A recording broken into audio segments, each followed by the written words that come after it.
Hi guys and welcome back to the channel Deepak Yadav Education. Welcome to the daily current affairs of 5th of September 2021. तो guys आज है तारीख 5 सितंबर 2021 और है Sunday. आज की तारीख से जितने भी मोस्ट इंपॉर्टेंट करंट अफेयर्स बनेंगे उन सभी करंट अफेयर्स को हम लोग डिटेल में डिस्कस करेंगे। नाउ बढ़ते हैं आगे, एक बार नजर मार लेते हैं कौन कौन से आर्टिकल्स का डिस्कशन करना है हम लोग को आज के इस वीडियो में। आज हम लोग सबसे पहले बात करेंगे एक रिपोर्ट के बारे में जो कि दुनिया भर में जो पेड़ की प्रजातियां हैं उनके बारे में डिस्कशन करेगी, क्योंकि आज के टाइम पर बहुत सारी पेड़ की प्रजातियां ऐसी हैं जो कि खत्म हो रही हैं, उनको प्रोटेक्शन देने की जरूरत है। तो यहाँ पर काफी यूनिक आर्टिकल है, बहुत ज्यादा इंपॉर्टेंट होने वाला है। साथ ही साथ मैं आपको बता दूं ये जो डेली करंट अफेयर का वीडियो है ये डेली बेसिस पर आपको मॉर्निंग में 5 बजे मिल जाता है। और ये वीडियो यूपीएससी और स्टेट पीएससी के पॉइंट ऑफ व्यू से बहुत ज़्यादा इंपॉर्टेंट होता है, क्योंकि यहाँ पर जितने भी आर्टिकल्स हम डेली बेसिस पर डिस्कस करते हैं बहुत ज़्यादा डिटेल में डिस्कस करते हैं प्रीलिम्स एंड मेंस के पॉइंट ऑफ व्यू से। ओके, और फिर सेकंड आर्टिकल हमारा बहुत ज़्यादा इंपॉर्टेंट होगा इंटरनेशनल रिलेशंस के पॉइंट ऑफ व्यू से, और इंटरनेशनल रिलेशंस आता है जीएस पेपर 2 के अंदर। यहाँ पर चर्चा हो रही है दुरंत लाइन के बारे में, तो आपको सारी चीज़ें क्लियर होने वाली हैं। दुरंत लाइन क्या है, इसका क्या इतिहास रहा है, आज के टाइम पर ये न्यूज़ में क्यों है, क्योंकि दुरंत लाइन को लेकर अफगानिस्तान और पाकिस्तान के बीच में डिस्प्यूट आपको देखने को मिलेंगे। इस डिस्प्यूट को भी हम लोग डिस्कस करेंगे और भी बहुत सारी इंपॉर्टेंट चीज़ें आपको यहाँ पर देखने को मिलेंगी। उसके बाद हम लोग थर्ड आर्टिकल में बात करेंगे लद्दाख का स्टेट एनिमल और बर्ड आ चुका है। तो आपको मालूम होगा ये हमने आर्टिकल बहुत पहले डिस्कस कर लिया था जिस दिन आया था द हिंदू के अंदर, लेकिन बहुत सारे लोग जो है हमारे सिर्फ और सिर्फ डेली करंट अफेयर वाले वीडियो को फॉलो करते हैं, तो मैं कोई भी चीज़ ऐसी नहीं छोड़ना चाहता हूं, ठीक है। तो यहाँ पर मतलब कि आपका कुछ भी नहीं छूटेगा, जैसे मैं हर बार बोलता हूं। तो मेरी कोशिश यही है कि जो वहाँ पर डिस्कस हो चुका है जो बहुत ज़्यादा इंपॉर्टेंट है वो मैं यहाँ पर डेली करंट अफेयर के अंदर भी पढ़ाऊँ। ओके, तो यहाँ पर हम लोग इस वाले आर्टिकल को भी डिस्कस करेंगे। बहुत सारी इंपॉर्टेंट चीज़ें आपको जानने को मिलेंगी, प्रीलिम्स के पॉइंट ऑफ व्यू से डायरेक्टली यहाँ से क्वेश्चंस बन सकते हैं। ओके, उसके बाद नेक्स्ट आर्टिकल में हम डिस्कस करेंगे एक रिपोर्ट आई है वेदर डिजास्टर को लेकर। अब रिपोर्ट दी है डब्ल्यूएमओ ने। ये आर्टिकल भी बहुत ज़्यादा ज़बरदस्त होने वाला है एनवायरमेंट के पर्सपेक्टिव से। इस रिपोर्ट को डिस्कस करेंगे, क्या सोल्यूशन हो सकते हैं आज के टाइम पर वेदर डिजास्टर की वजह से, कितना नुकसान हो रहा है, ये सब आपको जानने को मिलेगा। उसके बाद ये ILP होगा, इसको LIP लिख दिया है मैंने। तो यहाँ पर ये ILP क्या है, मतलब कि इनर लाइन परमिट क्या होता है, इसके बारे में डिस्कशन होगा। अभी क्या हुआ है, मणिपुर ने इनर लाइन परमिट प्लेटफॉर्म को लॉन्च किया है। तो ये प्लेटफॉर्म क्या है, प्लस आपको आज समझ में आ जाने वाला है ये इनर लाइन परमिट क्या होता है। आपने ये वर्ड सुना तो होगा बहुत पहले, ठीक है, लेकिन इसका इतिहास क्या है और करेंटली इस इनर लाइन परमिट का क्या फायदा है, ये सारी चीज़ें हम लोग देखने वाले हैं। उसके बाद एट द लास्ट हम बात करेंगे रिवर उमकोत के बारे में। ये मेघालय के अंदर देखने को मिलेगी, क्यों है चर्चा में आगे आपको न्यूज़ में पता चलेगा। और इस रिवर को देख के मतलब आप लोग खुश हो जाने वाले हो। आपको देखा भी होगा आप लोगों ने पहले, इस रिवर का जो पानी है वो बहुत ज़्यादा साफ देखने को मिलता है। इनफैक्ट जो नीचे का सतह होता है, सी बेड होता है, वो आराम से दिखाई पड़ता है ऊपर से। ओके, इसको आगे हम लोग डिस्कस करने वाले हैं। लेकिन आगे बढ़ने से पहले गाइस, अगर आप लोगों को इस लेक्चर का PDF चाहिए तो नीचे डिस्क्रिप्शन बॉक्स में आप सभी लोगों को टेलीग्राम का लिंक दिया गया है, दीपक यादव एजुकेशन के नाम से है, ठीक है। तो जाकर उसको एक तरीके से ज्वाइन कर लेना इस टेलीग्राम चैनल को, वहाँ पे आप लोगों को डेली बेसिस पर PDF मिल जाता है, डाउनलोड कर सकते हो। और ये है मेरी Instagram ID Deepak Yadav education, जाकर फॉलो कर लेना। अपनी जितनी भी क्वेरीज है मुझसे आप लोग वहाँ पर पूछ सकते हो। बाय द वे दोनों ही चीज़ों का लिंक आपको नीचे डिस्क्रिप्शन बॉक्स में मिल जाएगा। नाउ अब फटाफट एक बार रिवीजन कर लेते हैं, क्योंकि हम डेली बेसिस पर हमारा काम यह है कि हम लोग अपने जो आज के करंट अफेयर है उसको तो डिस्कस करेंगे, साथ ही साथ जो पिछला करंट अफेयर मतलब कल का जो हमने डिस्कशन किया था उसका रिवीजन भी करेंगे। तो एक ओवरव्यू ले लेते हैं फटाफट, क्या क्या डिस्कस किया था हमने। कल हमने पहले आर्टिकल में चर्चा करी थी रिजोल्यूशन 2593 के बारे में। तो अभी UNSC के अंदर यानी यूनाइटेड नेशन सिक्योरिटी काउंसिल के अंदर एक रिजोल्यूशन को अडॉप्ट किया गया था और उस रिजोल्यूशन का नाम है 2593। ओके, अब यहाँ पर ये तालिबान के ऊपर फोकस किया गया, क्योंकि आज के टाइम पर आपको मालूम होगा अफगानिस्तान के अंदर जो पूरी तरह से कंट्रोल हो चुका है वो तालिबान का कंट्रोल हो चुका है। और एक तरीके से आज के टाइम पर अफगानिस्तान के अंदर जो टेररिज्म वगैरह है वो काफ़ी हद तक बढ़ता हुआ नजर आएगा। इन सब चीज़ों को देखते हुए ये रिजोल्यूशन अडॉप्ट किया गया और इस रिजोल्यूशन के जो फेवर में गई थी 13 कंट्री। आपको ध्यान होगा UNSC के अंदर 15 कंट्रीज हैं, ठीक है, आपको मालूम होगा 15 मेंबर्स हैं बेसिकली इसके अंदर। 15 में से 10 जो है वो नॉन परमानेंट मेंबर्स हैं, 5 जो है वो परमानेंट मेंबर्स हैं। 5 परमानेंट मेंबर्स कौन कौन से हैं, वो है UK, US हो गया, रशिया, फ्रांस और चाइना। ये 5 मेंबर्स आपको ये परमानेंट देखने को मिल जाएंगे। ओके, अब हुआ क्या है कि ये जो रिजोल्यूशन था इसको अडॉप्ट किया गया, क्या क्या इसके अंदर बातचीत हुई है मैं अभी आपको बताऊंगा, लेकिन उससे पहले मैं बता देता हूं इस रिजोल्यूशन को फेवर किया है 13 मेंबर ने, क्योंकि नॉन परमानेंट मेंबर के अंदर आपको इंडिया भी देखने को मिलेगा, तो ध्यान रखना है। तो 13 मेंबर ने इसको फेवर किया। अब 2 कंट्री कौन सी हैं जिन्होंने यहाँ पर इस रिजोल्यूशन के अगेंस्ट में वोट किया है। अगेंस्ट वाली कंट्री है, एक है चाइना और दूसरा है रशिया, दोनों ही परमानेंट मेंबर हैं, आपको ध्यान देना है। कल हमने डिटेल में डिस्कस किया था। उसके बाद हम लोगों ने ये जाना था, इस रेजोल्यूशन के अंदर चर्चा ये हो रही है कि तालिबान के अंदर आज के टाइम अफगानिस्तान के अंदर आज के टाइम पर कैसे शांति बनाई जा सकती है, क्योंकि वहाँ पे जो टेररिज्म है उसको कैसे खत्म किया जा सकता है। ठीक है, टेररिज्म आज के टाइम पर एक बहुत बड़ा कंसर्न बन चुका है। दूसरा बहुत बड़ा कंसर्न ये बन चुका है कि आज के टाइम पर हो क्या रहा है कि अफगानिस्तान के अंदर लोग रहना नहीं चाहते हैं, तालिबान के अंडर में खासकर नहीं रहना चाहते, लोग छोड़ना चाहते हैं। तो यहाँ पर आप कह सकते हो कि तालिबान से बोला गया है कि आप लोग जो भी लोग इवैक्यूएट होना चाहते हैं, जो भी लोग यहाँ से अफगानिस्तान से निकलना चाहते हैं, उसको आप शांतिपूर्वक निकालो। ठीक है, तो ये सारी चीज़ें यहाँ पर पास करी गई थी। आई होप आपको ये क्लियर हो गया होगा। कल हमने डिटेल में इसके बारे में डिस्कशन किया था। उसके बाद कल हमने दूसरा आर्टिकल देखा था शार्प इकोनॉमिक रिकवरी के बारे में, क्योंकि अभी हमने देखा जो हमारी जीडीपी है वो हम लोगों ने देखा है कि 2021-22 के फर्स्ट क्वार्टर के अंदर 20.1% से ग्रो होती हुई नजर आई है। बहुत सारे एक्सपर्ट्स का कहना है आने वाले टाइम पर ये जो हमारी इकोनॉमिक रिकवरी है वो वी शेप की देखने को मिलेगी। आपसे यहाँ पर इस आर्टिकल के रिगार्डिंग एक क्वेश्चन ये बनता है, आपको ये बताना है जीडीपी वर्सेस जीवीए, यानी कि जीडीपी और जीवीए के बीच में क्या डिफरेंस है, कल मैंने आपको बताया था। ओके, उसके बाद यहाँ पर थर्ड आर्टिकल में हमने कल डिस्कस किया था वर्ल्ड सोशल प्रोटेक्शन रिपोर्ट को लेकर। तो इंटरनेशनल लेबर ऑर्गेनाइजेशन ने एक रिपोर्ट जारी करी थी जहाँ पर बताया कि जो आप कह सकते हो सोशली प्रोटेक्टेड लोग हैं वो बहुत कम है। एक तरीके सोशली प्रोटेक्टेड लोग मतलब कि जहाँ पर सरकार लोगों को प्रोटेक्शन दे रही हो, कौन से वाले एरिया के अंदर, जो एक तरीके से गरीब वाले एरिया है। ठीक है, वहाँ पर जो कि पॉवर्टी से काफ़ी तर लोग जूझ रहे हैं, उनको सपोर्ट दिया जाए, फाइनेंशियल सिक्योरिटी दी जाए, कुछ पैसा दिया जाए, राशन दिया जाए। तो जो भी सोशल प्रोटेक्शन है वो बहुत ज़्यादा कम दिया जा रहा है दुनिया भर में। इसके ऊपर हमने कल फोकस किया था। देन उसके बाद हमने डिस्कशन किया था जपड एक्सरसाइज के बारे में। जपड 2021 जो एक्सरसाइज है ये, इसके अंदर कितनी कंट्रीज आप लोगों को बताना है। ठीक है, अब यहाँ पर नीचे कमेंट सेक्शन में जरूर बताना, कुछ इंटरेस्टिंग यहाँ पर इनकी कंट्रीज देखने को मिलेंगी, नीचे कमेंट सेक्शन में जरूर बताना आपको।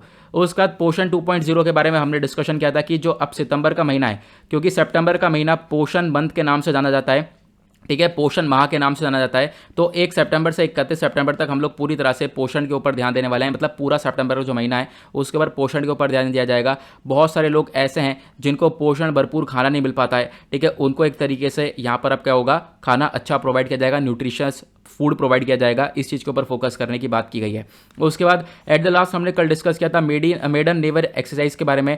ये जो एक्सरसाइज है इंडिया और अल्जीरिया के बीच में देखने को मिली है। ओके, तो इंडिया और अल्जीरिया को आपको ध्यान रखना है, और अल्जीरिया को मैप में जाकर आप लोग देख सकते हो कहाँ पर है ये एग्जैक्टली लोकेटेड। ठीक है, इसके आसपास की कंट्रीज देख लेना, ये काफ़ी फायदेमंद रहने वाला है। अब चलो आज का डिस्कशन स्टार्ट करते हैं। तो आज का जो सबसे पहला आर्टिकल है वो एनवायरमेंट के पॉइंट ऑफ व्यू से इंपॉर्टेंट होगा, और एनवायरमेंट आपके सिलेबस के अंदर स्टैंड करता है जीएस पेपर 3 के अंदर, सभी लोगों को मालूम होगा। तो ये आज का जो पहला आर्टिकल है ये बात करता है state of the world's trees report के बारे में। अब रिपोर्ट जारी करी है बीसीजीआई ने। पहले आपको समझना होगा ये बीसीजीआई क्या है। मैं आपको बेसिक से सारी चीज़ें क्लियर करूंगा, क्योंकि यूपीएससी का एग्जाम दे रहे हो आप लोग, यहाँ पर प्रीलिम्स और मेंस दोनों के अंदर अलग अलग क्वेश्चंस बन सकते हैं। तो हमने देखा बीसीजीआई, यह है बोटेनिक गार्डन कंजर्वेशन इंटरनेशनल, जिसको बीसीजीआई बोला गया है। इसने एक रिपोर्ट लॉन्च करी है, state of the world trees report. दुनिया भर में जितने भी पेड़ हैं उनको लेकर एक रिपोर्ट आई है, और इस रिपोर्ट ने एक तरीके से वार्निंग दे दी है कि दुनिया भर के अंदर लगभग 30% जो ट्रीज हैं वो आज के टाइम पर रिस्क पर हैं कि वो खत्म होने वाले हैं। 30% तक ट्रीज नहीं, 30% तक जो स्पीशी हैं, प्रजातियां हैं। ठीक है, पेड़ की बहुत सारी प्रजातियां पाई जाती है पूरे दुनिया के अंदर, तो उसमें से 30% जो प्रजातियां हैं वो काफ़ी हद तक खतरे में देखने को मिलेंगी, ऐसा इस रिपोर्ट ने वार्न किया है। ओके, बहुत सारी प्रजातियां जो है खतरे में, क्या मतलब वो खत्म हो चुकी हैं, तो उनके ऊपर तो आज के टाइम पर फोकस किया नहीं जा रहा है, और फोकस यहाँ पर आज के टाइम पर हम लोग को ये देखने को मिलेगा बहुत सारी प्रजातियां खत्म होने वाली हैं, उनके ऊपर तो हम लोग फोकस कर सकते हैं। तो यहाँ पर इस चीज़ को लेकर एक रिपोर्ट ने वार्निंग दी है, और जैसे मैंने आपको बताया ये रिपोर्ट जारी करी है बीजीसीआई ने। बीजीसीआई एक मेंबरशिप ऑर्गेनाइजेशन है, ठीक है, जो कि रिप्रेजेंट करता है बॉटनिक गार्डन को। लगभग 100 से ज़्यादा कंट्रीज़ के अंदर ये देखने को मिलता है, तो आपको इसके बारे में ध्यान रखना है। ज़्यादा यहाँ से नहीं पूछा जाएगा, फुल फॉर्म याद रखना। अब आप कहोगे ये आर्टिकल कहाँ पर आया था, तो ये आर्टिकल आप देख पाओगे इंडियन एक्सप्रेस का आर्टिकल है, कल सैटरडे था, तो कल ये आर्टिकल हम पब्लिश हुआ नजर आया था। ओके, यहाँ पर आप देख पाओगे लगभग 30% तक जो दुनिया भर में ट्री की प्रजातियां हैं वो आज के टाइम पर रिस्क पर हैं, खत्म होने वाली हैं, ऐसा एक रिपोर्ट ने बताया है। तो आर्टिकल काफ़ी इंपॉर्टेंट है। अब यहाँ पे हम लोग बात करेंगे लगभग कितनी स्पीशी हैं जो कि आज के टाइम पर खतरे में है। तो एग्जैक्टली इस रिपोर्ट ने बताया है 17,500 पेड़ की ऐसी प्रजातियां हैं जो कि आप कह सकते हो आज के टाइम पर खतरे में है, बहुत ज़्यादा रिस्क पर हैं, ये खत्म हो जाएंगी। और ऑब्वियसली बात आपको मालूम होगा जैसे जैसे ये पेड़ खत्म होंगे उससे जो है हमारे एनवायरमेंट को तो नुकसान हो ही रहा है, साथ ही साथ जो ह्यूमन बींग्स है उनको भी बहुत बड़ा नुकसान होता हुआ नजर आएगा। ओके, उसके बाद यहाँ पर और क्या क्या बोला गया, लगभग आप कह सकते हो ये जो number of threatened tree species है ना, ये मतलब जितने भी पेड़ की प्रजातियां खतरे में है ना, ये एक तरीके से जितने जानवर खतरे में, बर्ड्स खतरे में, इनसे भी ज़्यादा यहाँ पर पेड़ की प्रजातियां खतरे में देखने को मिल जाएंगी। ये चीज़ें यहाँ पर बताई गई हैं, आप लोग देख सकते हो। उसके बाद यहाँ पर एक चीज़ और बताई गई है कि हर एक कंट्री के अंदर लगभग 11% जो यहाँ के पेड़ हैं, पेड़ पौधे हैं, ठीक है, आप कह सकते हो कि वो खतरे में ही देखने को मिल रहे हैं। उसके पीछे का रीज़न बहुत सारे हैं, क्लाइमेट चेंज है, एनवायरमेंट पोल्यूशन है, ऑब्वियस सी बात है, एनवायरमेंट पोल्यूशन एक one of the main reason है। अब जो ज़्यादातर ट्री रिस्क पर हैं वो कौन से हैं, देखो मैं आपको एग्जैक्टली इस रिपोर्ट ने नाम भी बताया, तो ये काफ़ी अच्छी चीज़ है, यहाँ पे क्वेश्चन बन सकता है। ठीक है, यहाँ पे बोला गया है जो पेड़ की प्रजातियाँ सबसे ज़्यादा रिस्क पर हैं वो दो प्रजातियाँ ये देखने को मिलेंगी, एक का नाम है मैग्नोलियस और दूसरा है डिप्टेरोकार्प्स। ओके, तो ये दो पेड़ की प्रजातियाँ हैं, ठीक है, जो कि साउथ ईस्ट एशियन के अंदर देखने को मिलती हैं। साथ ही साथ और भी पेड़ की प्रजातियां जैसे ओक ट्रीज हो गए, मैपल ट्रीज हो गए, इबोनीज हो गए, ये सब भी काफ़ी हद तक खतरे में हैं। तो ये मोस्ट रिस्की ट्रीज आज के टाइम पर देखने को मिलेंगी। ओके, बहुत सारी कंट्रीज़ हैं। अब यहाँ पे हम लोग बात करेंगे कंट्री वाइज कौन कौन सी कंट्री टॉप पर है जहाँ पर पेड़ को सबसे ज़्यादा रिस्क देखने को मिला है, तो वो है ब्राज़ील। ब्राज़ील के अंदर बहुत ज़्यादा जो प्रजातियाँ वो रिस्क पर हैं। उसके बाद इंडोनेशिया हो गया, मलेशिया, चाइना, कोलंबिया और वेनेजुएला, ये सारी कंट्रीज़ ऐसी हैं जहाँ पर आप कह सकते हो ये पेड़ की प्रजातियाँ काफ़ी हद तक खतरे में हैं। और अच्छी बात यहाँ पर एक ये भी है, लगभग 27 कंट्रीज़ ऐसी हैं जहाँ पर पेड़ की कोई भी प्रजातियाँ खतरे में नहीं है। अदरवाइज बहुत सारी कंट्रीज़ के अंदर बहुत सारे पेड़ की प्रजातियाँ खतरे में आपको देखने को मिलेंगी। उसके बाद बहुत सारी आइलैंड ट्रीज है वो खतरे में है। आइलैंड ट्रीज यहां पर क्या होते हैं, जो कि एक टापू पर आपको ये पेड़ देखने को मिलेंगे। अब ऑब्वियस ही बात है खतरे में क्यों है, क्योंकि ये बहुत कम होते हैं, ये किसी पर्टिकुलर आइलैंड पर देखने को मिल रहे हैं और इसी वजह से यहां पर ये कम होते हैं, इसी वजह से यहां पर ये खतरे में देखने को मिलते हैं, क्योंकि आइलैंड के अलावा ये कहीं और देखने को मिलते हैं नहीं। ओके, क्योंकि आइलैंड के ऊपर ही यहाँ पर कुछ मेन प्रजातियाँ होती हैं जो कि अलग से एक अल्टीमेट लेवल की होती हैं और दूसरी जगह नहीं पाई जाती हैं, इस वजह से वो खतरे में देखने को मिलेंगी। उसके बाद मेजर थ्रेट्स क्या हैं, देखो बहुत सारे मेजर थ्रेट्स हैं आज के टाइम पर। जो ये पेड़ की प्रजातियाँ हैं ये बहुत सारे दिक्कतें फेस कर रही हैं, जैसे कि क्रॉप का प्रोडक्शन हो रहा है या पेड़ की कटाई हो रही है। पेड़ की कटाई करने के बाद जो ये लट्ठे होते हैं, ठीक है, उनको रखा जाता है, उनसे काफ़ी सारा सामान बन रहा है। उसके बाद फार्मिंग भी हो रही है, ठीक है, लाइफ स्टॉक फार्मिंग जो होती है वो देखने को मिल रही है इन सब चीज़ों की वजह से। और इन सब चीज़ों को छोड़कर जो सबसे बड़ा कारण है वो है climate change, global warming, extreme weather condition. इन सब चीज़ों की वजह से आज के टाइम पर ये पेड़ की प्रजातियां खतरे में आपको देखने को मिल जाएंगी। ओके, उसके बाद ज़रूरत है हम लोग को आज के टाइम पर इन पेड़ को बचाने की, बिल्कुल बहुत ज़्यादा ज़रूरत पड़ेगी, क्योंकि ये जो पेड़ हैं ये हमारे खुद के लिए एक सपोर्ट सिस्टम है, हमारे नेचुरल इकोसिस्टम के लिए एक सपोर्ट सिस्टम है, हमारे पूरे इकोसिस्टम को सपोर्ट करते हैं। इनफैक्ट जो एनवायरमेंट है, एनवायरमेंट का जो पोल्यूशन है, हम लोग क्या कर रहे हैं, कार्बन डाइऑक्साइड को छोड़ रहे हैं। तो क्या है, कार्बन डाइऑक्साइड को ये पेड़ एब्जॉर्ब कर रहे हैं, एब्जॉर्ब करने के बाद ऑक्सीजन छोड़ रहे हैं, तो कहीं ना कहीं एक बहुत बड़ा सपोर्ट सिस्टम है। अब यहाँ पर ये बर्बाद होता जाएगा तो समझ लेना जैसे जैसे एनवायरमेंट यहाँ पर बर्बाद होगा, उसके बाद यहाँ पर ह्यूमन बींग्स भी बर्बाद होते हुए नजर आएंगे। ये एक तरीके से बफर की तरह काम करते हैं। बफर की तरह काम मतलब यह है कि देखो बहुत सारे एक तरीके से हम लोगों को बहुत बड़ी कंडीशंस देखने को मिल जाती हैं, ठीक है। आप कह सकते हो आज के टाइम पर वेदर की वजह से, एक्सट्रीम वेदर की वजह से, क्लाइमेट चेंज की वजह से बहुत भारी भारी यहाँ पर हम लोगों को डिजास्टर्स देखने को मिल जाते हैं। जब हमारा इकोसिस्टम बेकार रहेगा, जब हमारा एनवायरमेंट बेकार रहेगा, तो ऑब्वियस ही बात है ऐसे डिजास्टर्स हम लोगों को देखने को मिलेंगे। लेकिन ज़्यादा से ज़्यादा जब पेड़ होंगे, ज़्यादा से ज़्यादा यहाँ पर हरियाली होगी, वेजिटेशन होगा, तो ऐसे डिजास्टर हम लोगों को कम देखने को मिलते हैं। और उसके बाद यहाँ पर आप कह सकते हो हैबिटेट और फूड के मामले में भी यहाँ पर पेड़ काफ़ी इंपॉर्टेंट रोल प्ले करता है। बहुत सारे फूड हम लोगों को पेड़ से मिलते हैं, ठीक है। आप कह सकते हो यहाँ पर बहुत सारे आप कह सकते हो कि बर्ड्स, मैमल्स ये जिंदा हैं, ये पेड़ की वजह से जिंदा हैं। तो कहीं ना कहीं ये एनवायरमेंट खत्म होगा तो यहाँ पे सारे जानवर खत्म होंगे। उसके बाद यहाँ पर ह्यूमन बींग्स के लिए भी नुकसान है। मतलब एनवायरमेंट, अगर यहाँ पर एनवायरमेंट को नुकसान पहुंचेगा तो ऑब्वियस बात है पूरे अर्थ पर कुछ चीज़ बचने वाली नहीं है। और ये एक रिपोर्ट पहले ही बता चुकी है, आपको मालूम होगा आईपीसीसी की रिपोर्ट आई थी, inter governmental panel on climate change की, जिसके बारे में हमने डिस्कशन किया था। इन्होंने सीधा सीधा बोला है आने वाले टाइम पर एनवायरमेंट खतरे में पहुंचेगा, और एनवायरमेंट खतरे में पहुंचेगा तो ऑब्वियस ही बात है दुनिया भर पूरी खतरे में पहुंचने वाली है। अब यहाँ पर सजेशन क्या हो सकते हैं, देखो सजेशन यही है, आपको प्रोटेक्शन लेवल को इंक्रीज़ करना पड़ेगा, आपको बहुत बेहतरीन तरीके से प्रोटेक्शन देना पड़ेगा। हर एक पेड़ की प्रजाति को फंडिंग इंक्रीज़ कर दो, पैसा ज़्यादा से ज़्यादा लगाओ, पेड़ लगाने में लगाओ, पेड़ को प्रोटेक्ट करने में लगाओ। जितनी भी आप स्कीम्स चला रहे हो पेड़ को प्रोटेक्ट करने की या फिर प्लांटिंग की, कि ज़्यादा से ज़्यादा पेड़ लगाए जाएँ, उन स्कीम्स को एक्सपेंड किया जाए, उन स्कीम्स को बढ़ाया जाए। साथ साथ आप कोलेब्रेशन कर सकते हो, ठीक है, अलग अलग इंटरनेशनल लेवल पर आप दूसरी बॉडीज़ के साथ कोलेब्रेशन करके आप कह सकते हो कि इन पेड़ की जो प्लांटिंग है इसको इंक्रीज़ कर सकते हो। तो ये सारे सजेशंस यहाँ पर दिए गए हैं। अब क्वेश्चन आपका ये होगा, क्या भारत सरकार कोई स्टेप नहीं उठा रहा है इन सब चीज़ों को लेकर, कि हम लोग क्या ट्रीज़ के लिए कुछ नहीं कर रहे हैं। तो यहाँ पे आप देख देख पाओगे इंडियन बहुत सारे इनिशिएटिव्स हैं। अब ये इनिशिएटिव्स नाम के ही आपको पता होगा। इनिशिएटिव के अंदर सबसे पहला इनिशिएटिव आपको पता होना चाहिए, एक है नगर वन अर्बन फॉरेस्ट स्कीम, उसके बाद है संकल्प पर्व, उसके बाद यहाँ पर कंपनसेटरी एफॉरेस्टेशन फंड, यहाँ पर पेड़ पौधे लगाने के लिए पैसा दिया जा रहा है, national mission for green India, national afforestation programme, यहाँ सभी पर फोकस ये किया गया है कि ज़्यादा से ज़्यादा पेड़ लगाए जाएँ। ठीक है, तो यहाँ पर ये आपको ध्यान रखना है, हमारे पास ऑलरेडी बहुत सारे इनिशिएटिव्स चल रहे हैं इस चीज़ को लेकर। नाउ बढ़ते हैं अगले आर्टिकल की तरफ। अगला आर्टिकल और भी ज़्यादा ज़बरदस्त होने वाला है इंटरनेशनल रिलेशंस के पॉइंट ऑफ व्यू से, और आपको मालूम होना चाहिए इंटरनेशनल रिलेशन स्टैंड करता है जीएस पेपर 2 के अंदर। इस आर्टिकल में चर्चा हो रही है दुरंत लाइन के बारे में। अब ये दुरंत लाइन क्या है आपको समझ में आ जाने वाला है, क्योंकि इस आर्टिकल को कवर किया गया है इंडियन एक्सप्रेस ने। यहाँ पे आप देख पाओगे, ये भी कल का आर्टिकल है। दुरंत लाइन को लेकर डिस्प्यूट क्रिएट हुआ है अफगानिस्तान और पाकिस्तान के बीच में। वो अफगानिस्तान और पाकिस्तान के बीच में क्या डिस्प्यूट था उसका डिस्कशन हम लोग यहाँ पर करेंगे। ओके, तो रिसेंटली तालिबान ने यहाँ पर बोल दिया है जो अफगान के लोग हैं वो इस दुरंत लाइन को, ये जो फेंस है ना, इसको अपोज कर रहे हैं। मैं भी आपको एंड में बताऊंगा ये अपोज क्यों कर रहे हैं। ठीक है, अपोज कर रहे हैं यहाँ पर इस दुरंत लाइन को, कह रहे हैं ये दुरंत लाइन नहीं होनी चाहिए थी। अब समझेंगे हम दुरंत लाइन कहाँ पर है। सबसे पहले आप मैप देखोगे तो यहाँ पर ये है हमारा महान भारत, उसके बाद यहाँ पे आप देख पाओगे इधर पाकिस्तान आपको देखने को मिलेगा, ऊपर अफगानिस्तान देखने को मिलेगा।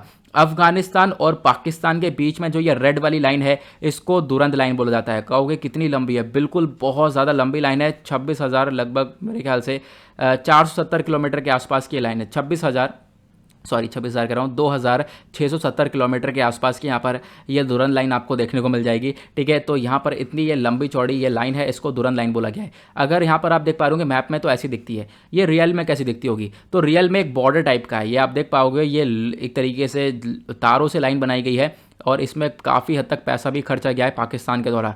ये पाकिस्तान ने क्यों पैसा खर्चा है आगे हम डिस्कस करेंगे। आप कहोगे, यहाँ पे आपका एक क्वेश्चन ये भी होगा, पाकिस्तान और अफगानिस्तान दोनों तो साथ में भाई भाई हैं, मतलब दोनों अच्छे दोस्त हैं, इनकी फ्रेंडशिप काफ़ी अच्छी है, तो ये ऐसी लाइन क्यों बनाएंगे, अपने बीच में ये बॉर्डर क्यों बनाएंगे, क्योंकि इस तरफ एक तरफ बॉर्डर की इस तरफ पाकिस्तान है, दूसरी तरफ अफगानिस्तान है, तो यहाँ पर इन दोनों के बीच में बॉर्डर कैसे बन गया, इसके बाद इसका भी आपको जवाब आगे मिल जाएगा। पहले आप लोग यहाँ पर ये दुरंत लाइन को देखो। दुरंत लाइन को मैं और पास से दिखाता हूँ तो ये कुछ इस प्रकार की दिखाई देती है। दो आपको लाइन दिख रहे होंगे और इस तरफ यहाँ पे आपको पाकिस्तान देखने को मिल गया और उसके दूसरी तरफ जो है वहाँ पे अफगानिस्तान देखने को मिल जाएगा। अब क्या है, इस पूरी लाइन के अंदर इलेक्ट्रिसिटी भी बहती है, करंट भी बहता है, मतलब यहाँ से कोई लोग यहाँ पे नहीं आ जा सकता, यहाँ से कोई यहाँ पे नहीं आ सकता। अब आप कहोगे कि इसमें कहीं जगह नहीं है, बिल्कुल यहाँ पर जगह भी है। 6 पॉइंट्स बना रखे हैं, 6 जगह पर गेट बने हुए हैं जहाँ से आ जा सकते हैं, अदरवाइज कहीं और से यहाँ पर नहीं आया जाया जा सकता। तो आप देख सकते हो ये है एग्जैक्टली लाइन। और आप कहोगे ये तो बहुत ही खतरनाक फेंसिंग बनाई गई है, लेकिन ये अफगानिस्तान और पाकिस्तान ने ऐसा क्यों किया है। अफगानिस्तान और पाकिस्तान तो दोनों आपस में दोस्त हैं, बहुत ज़्यादा करीबी दोस्त हैं, ऐसा क्यों किया गया है तो मैं भी आपको समझाऊंगा कि पाकिस्तान के द्वारा इतना पैसा खर्चा गया है। मेरे ख्याल से लगभग $500 मिलियन यहाँ पर पाकिस्तान ने खर्चे हैं इस पूरे दुरंत लाइन को बनाने में। ओके, तो दुरंत लाइन क्या है आप लोगों ने देख लिया, इसको कहाँ पर है ये भी आप लोगों ने मैप में देख लिया है। अब हम समझेंगे इसकी कुछ सिग्निफिकेंस को। इस दुरंत लाइन को कब एस्टेब्लिश किया गया था, देखो इसको बनाया गया हिंदू कुश के अंदर 1893 के अंदर यहाँ पर इसको बनाया गया और ये कनेक्ट करता है एक तरीके से आप कह सकते हो काफ़ी लंबा एरिया। अभी मैं आपको बताऊंगा कहाँ से कहाँ तक, लेकिन उससे पहले आपको जान लेना है ये उस समय 1893 में क्या हुआ करता था। आपको मालूम होगा 1893 में हमारा भारत आज़ाद नहीं हुआ था। ठीक है, अब क्या था, ये पाकिस्तान भी इंडिया के अंदर ही था, आपको मालूम होगा। तो ये कहीं ना कहीं ये पाकिस्तान इंडिया ये सब क्या था, ब्रिटिश इंडिया कहलाता था। ठीक है, ब्रिटिश के अंडर में आता था तो ये ब्रिटिश इंडिया कहलाता था। ओके, अब क्या है, ये जो दुरंत लाइन है ये कहीं ना कहीं इस ब्रिटिश इंडिया और अफगानिस्तान को क्या करती थी, सेपरेट करती थी। ठीक है, आपको ध्यान रखना है, इस ब्रिटिश इंडिया और अफगानिस्तान को सेपरेट करती थी, वो यहाँ पर बताया गया। और लगभग आप कह सकते हो ये बहुत पुरानी बात हो चुकी है, ये बफर जोन की तरह काम करती थी। यानी ये जो लाइन बनाई गई है ये एक तरीके से ये अफगानिस्तान पूरा का पूरा बफर जोन की तरह काम करता था। ये लाइन बफर जोन की तरह काम करती थी। कैसे, क्योंकि आप देखोगे ना अफगानिस्तान के इधर तुर्कमेनिस्तान, उज्बेकिस्तान, तजिकिस्तान, किर्गिस्तान, ये सारी कंट्रीज देखने को मिलेंगी। ये सारी कंट्रीज एक टाइम पे सारी कंट्रीज नहीं थी, ये सब मिलाकर एक हुआ करता था, वो था यूएसएसआर। आपको मालूम होगा यूएसएसआर टूटा तब उसके बाद ये सब अलग अलग हुए हैं। उससे पहले पूरा रशिया हुआ करता था, रशिया फेडरेशन हुआ करता था। तो यहाँ पर एक बफर जोन की तरह भी काम करता था, तो आपको इसके बारे में भी ध्यान रखना है। उसके बाद मैंने आपको बता ही दिया है ये जो दुरंत लाइन है इसके बारे में। उसके बाद यहाँ पर ये दुरंत लाइन को लेकर ये जो साइन है एक तरीके से दुरंत लाइन का एग्रीमेंट है, ये किस किसके बीच में साइन हुआ था, तो आपको ध्यान रखना है एक एग्रीमेंट साइन हुआ था दुरंत लाइन को लेकर। और इस एग्रीमेंट को साइन करने के लिए एक ब्रिटिश सिविल सर्वेंट थे, ब्रिटिश सिविल सर्वेंट जिनका नाम है हेनरी मॉर्टिमर दुरंत। ठीक है, इनके नाम पर यह दुरंत लाइन पड़ी है, हेनरी मॉर्टिमर दुरंत। ओके, और दूसरी तरफ अफगानिस्तान के अंदर एक राजा था जिसका नाम था आमिर अब्दुल रहमान। ओके, आपको ध्यान रखना है, आमिर अब्दुल रहमान ये वहाँ के रूलर हुआ करते थे 1893 के आसपास। उस समय क्या हुआ था, मतलब कि हुआ क्या था, यहाँ से जो ब्रिटिशर्स है, ब्रिटिशर्स ने ऑब्वियस ही बात है अफगानिस्तान के ऊपर बहुत बार कब्जा करने की कोशिश की है और अफगानिस्तान के अंदर लगभग 3 वॉर भी हुई थी, आपको मालूम होगा। तो यहाँ पर क्या हुआ था, कब्जा करने की कोशिश की, लेकिन अफगानिस्तान के अंदर जो अफगानिस्तान की सेकेंड वॉर हुई थी, आपको ध्यान रखना है, सेकेंड वॉर जो अफगानिस्तान के अंदर देखने को मिली थी, तो सेकेंड वॉर के बाद ही यहाँ पर आप कह सकते हो यहाँ पे ब्रिटिशर्स ने, जो अंग्रेज थे, उन्होंने यहाँ पर एक रूलर बना दिया। और रूलर का क्या नाम था यहाँ पर, जैसे मैंने आपको बताया, आमिर अब्दुल रहमान, ये एक रूलर का नाम था। तो यहाँ पर रूल कर रहा था और आप ऑब्वियसली बात आपको मालूम होगा, किसी ब्रिटिशर ने एक जगह के रूलर को बनाया है तो यहाँ पर वो रूलर ब्रिटिशर के नाम पर ही एक तरीके से अंग्रेजों के उस पर ही काम करेगा, बोलने पर ही काम करेगा। बिल्कुल यही हुआ करता था। ये जो रूलर था ये बिल्कुल पपेट था, ये एक तरीके से इन्हीं सब लोगों की बातें सुनकर ही काम करता था, अंग्रेजों की बातें सुनकर यहाँ पर ये वर्क करता हुआ नजर आता था। तो अब यहाँ पर क्या हुआ, इन्हीं के बीच में ये दुरंत लाइन का सेटअप किया गया और ब्रिटिशर्स ने एक तरीके से, जो ब्रिटिश इंडिया है, अंग्रेज और उन्होंने यहाँ पर इस जो रूलर थे उस समय अफगानिस्तान के, इन दोनों के बीच में एग्रीमेंट हुआ और दुरंत लाइन बनाने की यहाँ पर सोची गई। ठीक है, जो अब्दुल रहमान खान थे ये एक किंग बन चुके थे लगभग 1880 में, 1880 में किंग बन चुके थे, क्योंकि एक तरीके से आप कह सकते हो कि 2 साल की एक लड़ाई हुई थी, सेकंड अफगान वॉर जिसको हम लोग बोलते हैं, और वहाँ पर उसके बाद यहाँ पर ये राजा बनकर आए और ये राजा जो है अंग्रेजों के ऑर्डर पर ही चलता था, तो आपको ध्यान रखना है। उसके बाद यहाँ पर जैसे मैंने बताया बहुत सारे और एग्रीमेंट साइन करे गए और एग्रीमेंट को रिकग्नाइज़ किया गया। अब यहाँ पर जो 2670 किलोमीटर की जो ये लाइन है ये स्ट्रेच होती हुई नजर आएगी चाइना से अफगानिस्तान बॉर्डर की साइड तक। मैं अभी आपको कुछ और चीज़ दिखाता हूँ। यहाँ पर बात करी गई है इसकी, ये आप देख पाओगे कश्मीर वाला रीजन है, यहाँ से दुरंत लाइन शुरू होती है, ये यहाँ पर आप कह सकते हो इस प्रकार से दुरंत लाइन आपको देखने को मिल जाएगी। कितनी डिस्टेंस है, देखो दुरंत लाइन की डिस्टेंस यहाँ पर बताई गई है। जो फेंसिंग है ये लगभग 2640 किलोमीटर का ये लैंड बॉर्डर बताया गया है। ओके, ये जो फेंसिंग बताई गई है 2640 किलोमीटर की बताई गई है। कहीं कहीं पर आपको 2670 किलोमीटर की देखने को मिलेगी, कहीं कहीं पर आपको 2680 किलोमीटर की देखने को मिलेगी, सब जगह अलग अलग डेटा आपको देखने को मिल जाएगा। तो इसके आसपास आपको याद रखना है। ओके, और जब यहाँ पर ये दुरंत लाइन वगैरह सब कुछ सेटअप किया गया, एग्रीमेंट किया गया, तो उसके बाद वहाँ पर एक खाइबर पास हुआ करता था। ठीक है, खाइबर पास, और उस खाइबर पास को ब्रिटिशर्स ने अपनी साइड में रखा जब इस दुरंत लाइन को बनाया। तो आपको ध्यान रखना है खाइबर पास जो खाइबर पास ये क्या है, एक माउंटेन पास है। हिंद कुश के अंदर ही एक माउंटेन पास देखने को मिलता है। तो मैं भी आपको मैप में दिखाता हूँ एग्जैक्टली कुछ इस प्रकार से यहाँ पर हिंद कुश की पहाड़ियाँ आपको ये देखने को मिल जाएंगी। ये डिवाइड करती हैं अफगानिस्तान को और पाकिस्तान को। ये नेचुरल बॉर्डर, प्रकृति की देन है, प्रकृति के द्वारा यहाँ पर ही बनाया गया है। लेकिन क्या है, इस पहाड़ियों के बीच में एक छोटा सा ये जगह छूटा हुआ है। ये जो जगह छूटा हुआ है यहीं पर आपको ये पास देखने को मिलेगा जिसको यहाँ पर खाइबर पास बोला गया है। ओके, आपको ध्यान रखना है खाइबर पास को यहाँ पर ब्रिटिशर्स ने अपनी साइड में रखा।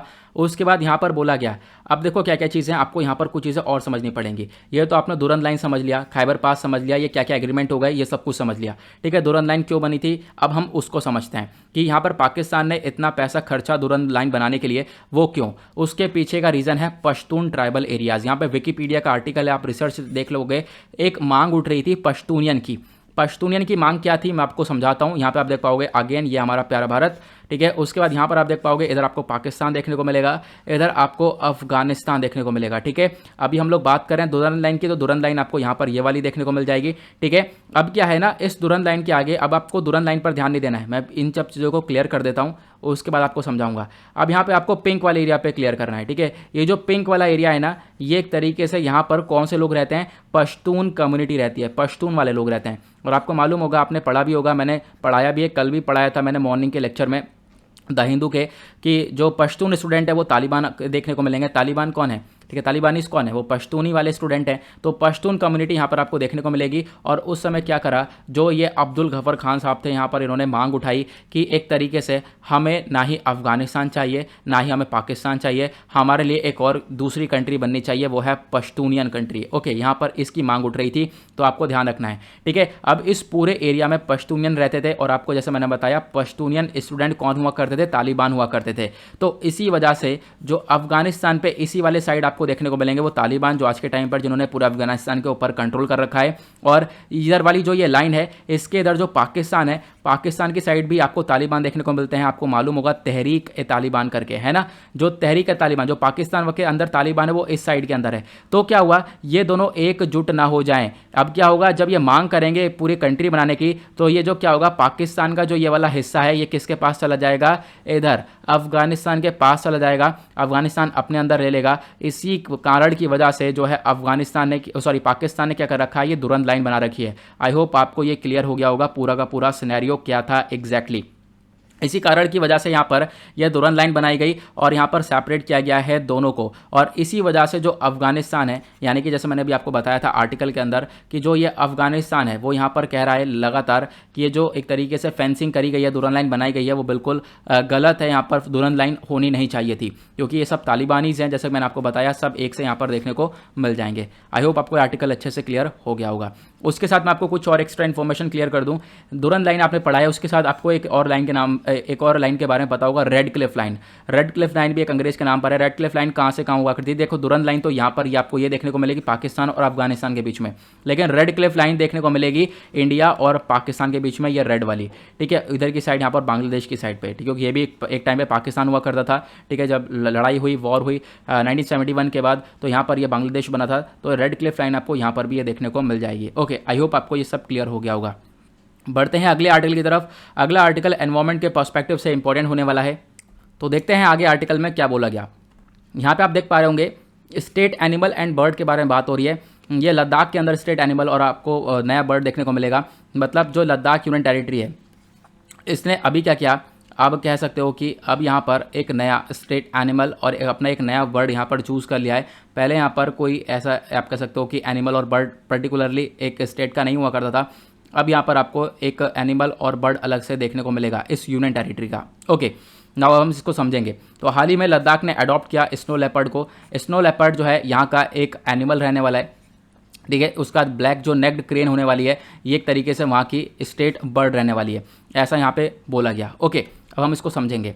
स्नो लेपर्ड के बारे में समझ लेते हैं। प्रीलिम्स के पॉइंट ऑफ व्यू से क्वेश्चन बन सकता है। स्नो लेपर्ड को जिस प्रकार से आपको दिखाई पड़ेगा, स्नो लेपर्ड का जो साइंटिफिक नेम है वो होता है पैंथेरा यूंकिया। ओके, ये एक इंडिकेटर की तरह काम करता है, यानी कि जो माउंटेन का इकोसिस्टम है उसको देखते हुए यहाँ पर बोला जाता है, क्योंकि ये क्या हो रहा है, माउंटेन के इकोसिस्टम में रह रहा है, ठीक है। तो माउंटेन के इकोसिस्टम के हेल्थ के बारे में ये सारी चीज़ें बताता है, क्योंकि वहाँ पर ये जो प्रजाति है पाई जाती है, आप कह सकते हो ये स्नो लेपर्ड पाया जाता है और इसको फूड वेब की तरह कंसीडर किया जाता है। फूड वेब की तरह मतलब कि ये इसका होना बहुत ज़्यादा ज़रूरी है। क्यों? क्योंकि यहाँ पर आपको पहले ही पता होगा, मान लो लायन है या फिर मान लो स्नो लेपर्ड है, इनका होना क्यों ज़रूरी है? क्योंकि ये बाकी जानवरों को खाते हैं। अगर ये बाकी जानवरों को नहीं खाएंगे तो उन जानवरों की जनसंख्या बढ़ती चली जाएगी और वो जानवर क्या करेंगे, पेड़ पौधे खा जाएंगे, ठीक है। इस वजह से इनकी ज़रूरत भी काफ़ी ज़्यादा है। कहाँ पे पाया जाता है स्नो लेपर्ड? तो मैंने आपको बताया माउंटेन रीजन्स में पाया जाता है, सेंट्रल और सदर्न एशिया के अंदर। उसके बाद यहाँ पर आप लोग देख पाओगे वेस्टर्न हिमालयाज़ के अंदर, यानी जम्मू एंड कश्मीर वाले एरिया के अंदर, हिमाचल प्रदेश के अंदर, ईस्टर्न हिमालय के अंदर, उत्तराखंड और सिक्किम अरुणाचल प्रदेश वाले एरिया के अंदर। और जो स्नो लेपर्ड है ये सबसे ज़्यादा लद्दाख के अंदर, लद्दाख का जो हेमिस वाली जगह है वहाँ पर सबसे ज़्यादा पाए जाते हैं। इनफैक्ट स्नो लेपर्ड की जो कैपिटल है दुनिया भर में, उसको यहाँ पर हेमिस ही बोला जाता है। तो हेमिस नेशनल पार्क एक सबसे बड़ा नेशनल पार्क है भारत के अंदर, और वहाँ पर स्नो लेपर्ड की सबसे ज़्यादा प्रेजेंस देखने को मिलेगी। और इसी वजह से लद्दाख ने अपना एक स्टेट एनिमल चूज़ कर लिया है, वो है स्नो लेपर्ड। ओके, अब यहाँ पर ये जो स्नो लेपर्ड है, इसको थ्रेट क्या है, मतलब खतरा क्या है? देखो, खतरा बहुत कुछ देखने को मिलेगा।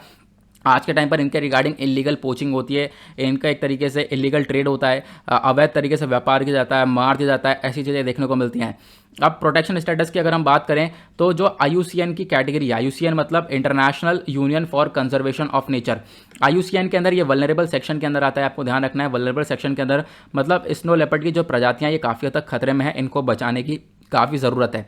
उसके बाद जो साइट्स है, मतलब convention on international trade in endangered species, international level पर जो ट्रेड होता है इन स्पीशी का, उसको लेकर यहाँ पर ये एक रिपोर्ट तैयार करता है। तो ये साइट्स अपेंडिक्स 1 के अंदर आता है, मतलब स्नो लेपर्ड अपेंडिक्स 1 के अंदर आता है। अगेन मतलब यही बात है कि वापस से यहाँ पर ये खतरे में काफ़ी ज़्यादा है, इसको एक प्रोटेक्शन देने की ज़रूरत है।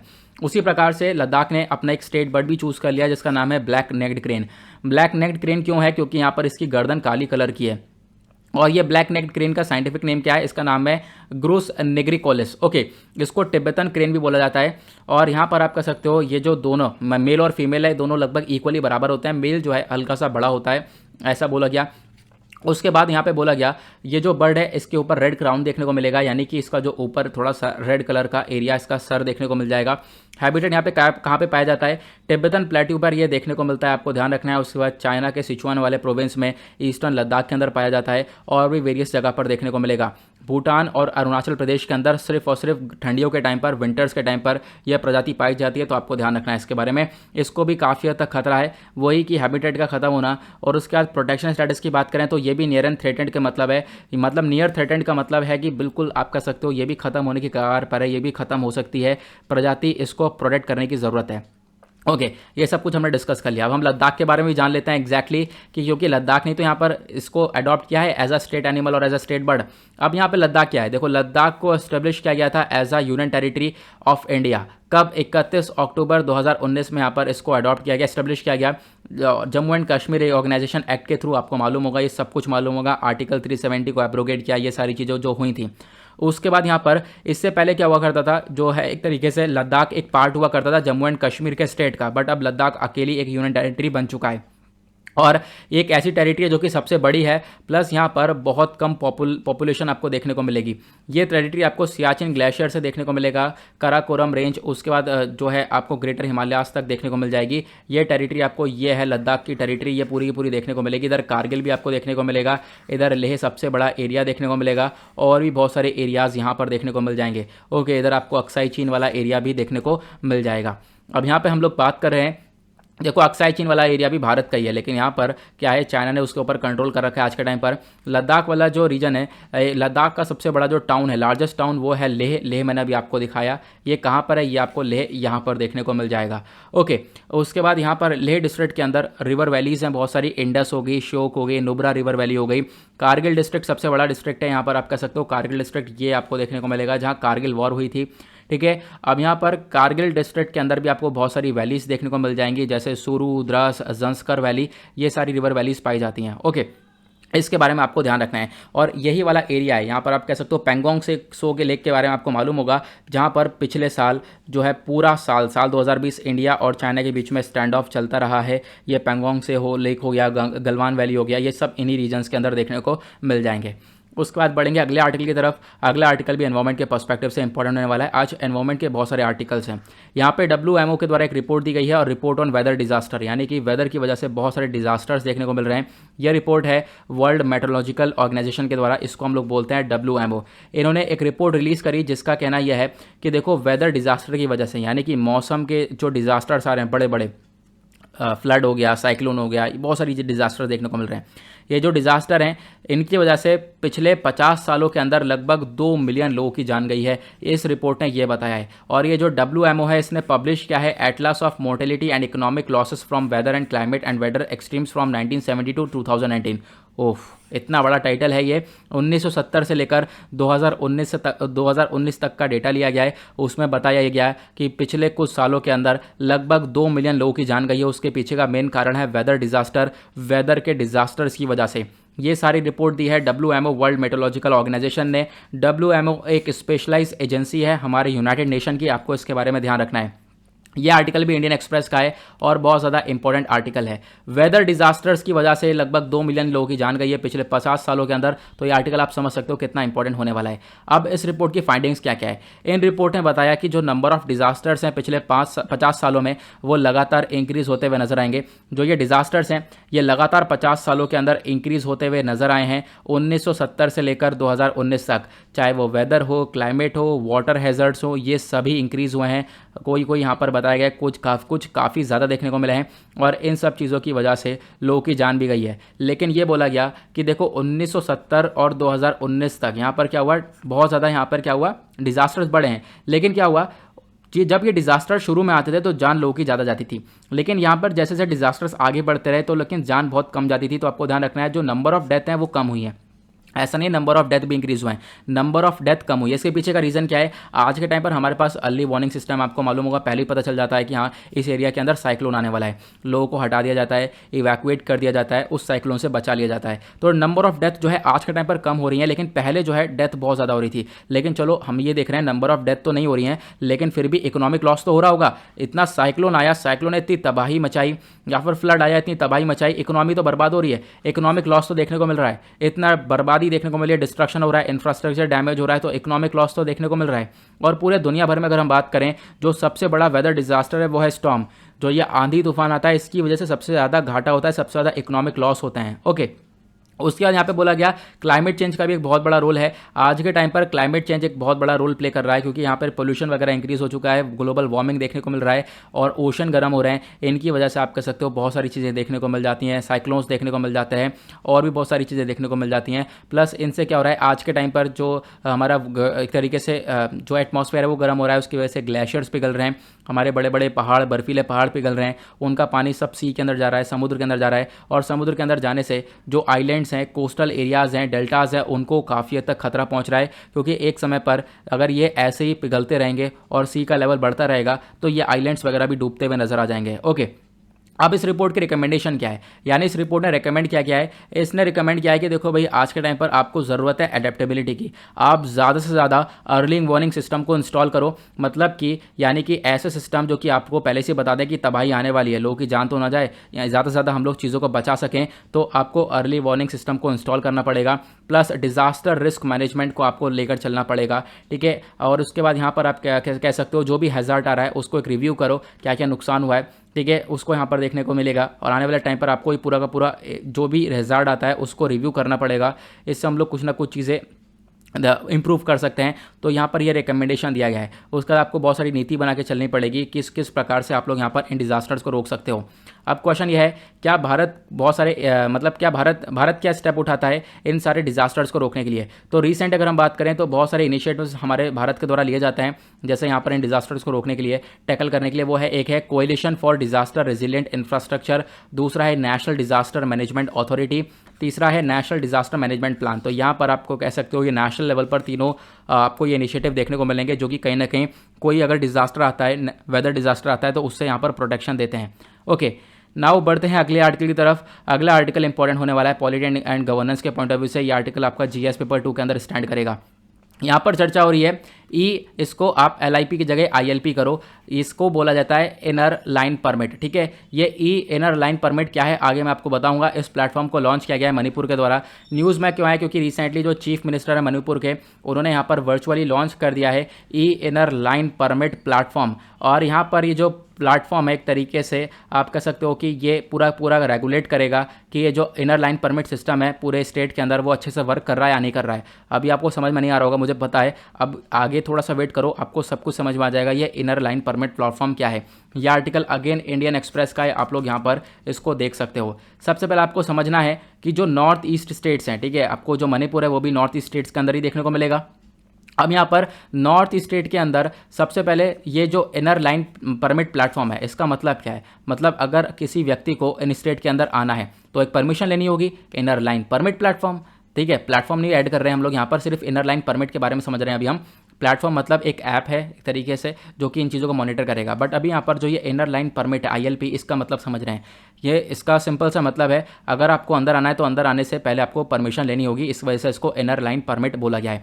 तो इनर लाइन परमिट कहाँ पर लागू होता है, अरुणाचल प्रदेश के अंदर लागू होता है, नागालैंड के अंदर है, और मिजोरम के अंदर है, और मणिपुर के अंदर भी है, ठीक है। तो मणिपुर के अंदर अभी यहाँ पर सिर्फ और सिर्फ इसको रेगुलेट करने की बात की गई है कि इसके ऊपर अच्छे से ध्यान दिया जाएगा। ओके, नाउ अब हम लोग इस इनर लाइन परमिट प्लेटफॉर्म के, सॉरी इनर प्लेटफॉर्म ऐड कर रहा हूं मैं, इनर लाइन जो परमिट है इस सिस्टम का बैकग्राउंड देखते हैं, इसका इतिहास क्या है। तो देखो, जब यहाँ पर ब्रिटिशर्स का पूरी तरह से रूल हुआ करता था तो यहाँ पर उनके द्वारा एक एक्ट लाया गया था, Bengal eastern frontier regulation act 1873, ठीक है। यहाँ पर इन्होंने इसी चीज़ का कॉन्सेप्ट लेकर आए, इनर लाइन परमिट का यहाँ पर ये कॉन्सेप्ट लेकर आए, और एक तरीके से इन्होंने यहाँ पर रिस्ट्रिक्शन लगाने चालू कर दिए कि इन एरियाज़ के अंदर क्या था, जो ये चाय पत्ती है इन सब का बहुत ज़्यादा प्रोडक्शन होता है, टी वगैरह का प्रोडक्शन काफ़ी ज़्यादा होता था। तो यहाँ पर ये नहीं चाहते थे कि इंडिया से जो भी और बहुत सारे सिटीजन्स ऑफ इंडिया हैं वो यहाँ पर आकर ट्रेड में इंटरफेयर करें, ठीक है, यहाँ पर और कुछ भी चीज़ें नहीं चाहते थे। तो इस वजह से यहाँ पर इन्होंने यहाँ पर अंग्रेज़ों ने क्या करा, इनर लाइन परमिट का एक सिस्टम लेकर आए, और इससे क्या हुआ कि जो एक तरीके से आप कह सकते हो कि अलग कर दिया गया सिटीजन ऑफ इंडिया को, कि यहाँ पर एक इनर लाइन परमिट प्लेटफॉर्म दिया, एक इनर लाइन परमिट दिया जाएगा। अगर किसी को एंट्री चाहिए तो उसके लिए पहले परमिशन लेनी होगी। और आपका हो गया फिर 1950 में क्या हुआ, 1950 तक क्या था, हमारा देश आज़ाद हो चुका था। तो हमारी भारत सरकार ने इसको आगे क्यों रहने दिया, तो यहाँ पर आप कह सकते हो कि ये आगे भी रहा। पहले ये ब्रिटिश सब्जेक्ट था, लेकिन इसको बाद में सिटीजन ऑफ इंडिया के तौर पर इसको रिप्लेस कर दिया गया। तो आपको ध्यान रखना है, यहाँ पर हमारी सरकार ने बोला ये inner line permit inner line जो परमिट है, ये जो हमें अंग्रेज दे के गए थे वो आगे लागू रहने वाला है। ठीक है, क्योंकि यहाँ पर क्या होगा, जो ये नॉर्थ ईस्टर्न स्टेट्स हैं, ये जो एक तरीके से ये वाले जो राज्य देखने को मिलेंगे, यहाँ पर बहुत सारे ट्राइबल पीपल रहते हैं और ट्राइबल पीपल नहीं चाहते कि हमारे यहाँ और दूसरे लोग इंटरफेयर करें और एक तरीके से उनकी जो हमारी पुरानी संस्कृति आ रही है उसको आगे चलते भी रहना चाहिए। इस वजह से यहाँ पर इनर लाइन परमिट को लाया गया। ओके अब यहाँ पे इसके बारे में हम लोग समझेंगे। जो इनर लाइन परमिट है, एक बेसिकली एक डॉक्यूमेंट होता है जहाँ पर इंडियन सिटीजन जो दूसरे स्टेट के हैं, अगर उन्हें अरुणाचल प्रदेश, मिजोरम, नागालैंड, मणिपुर जाना है तो उनको एक परमिशन लेना होगा। उस परमिशन के तौर पर ये जा सकते हैं। अब यहाँ पर ये सारे जो डॉक्यूमेंट है इशू कौन करेगा, वो स्टेट गवर्नमेंट करेगी। ये स्टेट गवर्नमेंट ही यहाँ पर ये सारी चीज़ें लागू करने वाली है। और ध्यान रखना, ये सारे स्टेट जो है सिटीजनशिप अमेंडमेंट एक्ट को एग्जाम्प्ट करते हैं, मतलब यहाँ पर CAA लागू नहीं होता है। ठीक है, सिर्फ और सिर्फ यहाँ पर इनर लाइन परमिट होगा। यहाँ पे किसी व्यक्ति को जाना होगा तो इस परमिट के बेसिस पर जाएगा और वापस से आ जाएगा। ये चीज़ें यहाँ पर होती हैं। और इस परमिट के अंदर आपको एग्जैक्टली बताना होगा मैं कौन से एरिया में जाने वाला हूँ, मैं ईस्टर्न साइड पे जाने वाला हूँ या वेस्टर्न साइड पे जाने वाला हूँ। अगर आप बिना बताए चलेगा या फिर आपने 2 महीने का ये परमिट लिया है और आप 3 महीने तक रुक गए और पकड़े गए आप, तो उसमें फिर कार्रवाई भी है, सज़ा भी होगी, जेल भी हो सकती है। तो ये चीज़ आपको ध्यान रखनी है।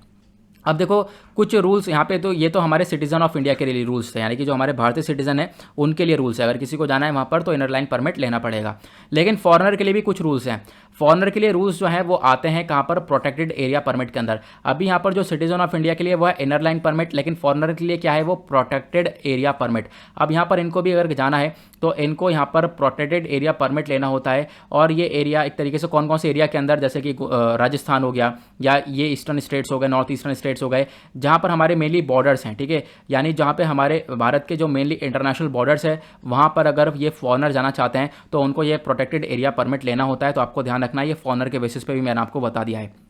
नाउ बढ़ते हैं अगले आर्टिकल की तरफ। अगला आर्टिकल भी एनवायरमेंट के पर्सपेक्टिव से इंपॉर्टेंट होने वाला है। आज हमने एनवायरमेंट के बहुत सारे आर्टिकल डिस्कस करे हैं, ये भी GS पेपर 3 के अंदर आपका आएगा। ओके, यहाँ पर चर्चा हो रही है मेघालय के अंदर एक रिवर है जिसका नाम है रिवर ओमगोत। ये देख पाओगे, इतनी क्लियर रिवर है, इतना साफ पानी इसका आपको यहाँ पर देखने को मिल जाएगा। ये एक और पिक्चर आप लोग देख पाओगे। न्यूज़ में क्यों है, क्योंकि हाल ही में देखने को मिला है जो मेघालय गवर्नमेंट है उन्होंने एक तरीके से जो एक प्रोजेक्ट लगने की बात करी थी, एक प्राइवेट पावर डेवलपर थे, वो सब मिलकर एक हाइड्रो इलेक्ट्रिक प्रोजेक्ट लगा रहे थे। कहाँ पर, इस ओमगोत रिवर पर। अब क्या है, उस रिवर जो प्रोजेक्ट था उसको अभी यहाँ पर मतलब स्क्रैप कर दिया गया, खत्म कर दिया गया। अब यहाँ पर प्रोजेक्ट नहीं लगाया जाएगा, ऐसा यहाँ पर मेघालय की सरकार ने बोला है। मेघालय की सरकार ने इसको रद्द कर दिया। तो आप ये कह सकते हो, द हिंदू का आर्टिकल है, आप लोग यहाँ पर देख सकते हो। मेघालय डैम प्रोजेक्ट के ऊपर काम चल रहा था लेकिन इसको स्क्रैप करा गया क्योंकि वहाँ पे बहुत सारे लोगों के द्वारा प्रोटेस्ट किया जा रहा है कि इतनी साफ जगह है, इसको भी गंदा बना दो। ठीक है, अब यहाँ पर हम लोग इस रिवर के बारे में जान लेते हैं। क्वेश्चन आपसे बन सकता है, ये जो ओमगोत रिवर है ये जानी जाती है दौकी रिवर के नाम से भी। ओमगोत रिवर जो मेघालय के अंदर है, ठीक है, आप कह सकते हो ये क्लीनेस्ट रिवर है पूरे एशिया के अंदर। पूरे एशिया में सबसे ज़्यादा साफ नदी है, क्रिस्टल क्लियर यहाँ का वाटर देखने को मिलता है। ये कहाँ से आती है, ईस्टर्न शिलोंग पीक से निकल कर आती है, जो कि लगभग 1800 metre above the sea level located है। तो ऊपर से यहाँ पानी आ रहा है। और उसके बाद जो ये रिवर है कहाँ पे लोकेटेड है, मेघालय का एक गाँव है, वो है मॉलिंगनोंग। ठीक है, मॉलिंगनोंग यहाँ पर गाँव के अंदर देखने को मिलेगा। इसको गॉड्स ऑफ ओन गार्डन भी बोलते हैं। आपसे क्वेश्चन बन सकता है गॉड्स ऑफ ओन गार्डन क्या है, तो मेघालय का एक विलेज आपको देखने को मिल जाएगा।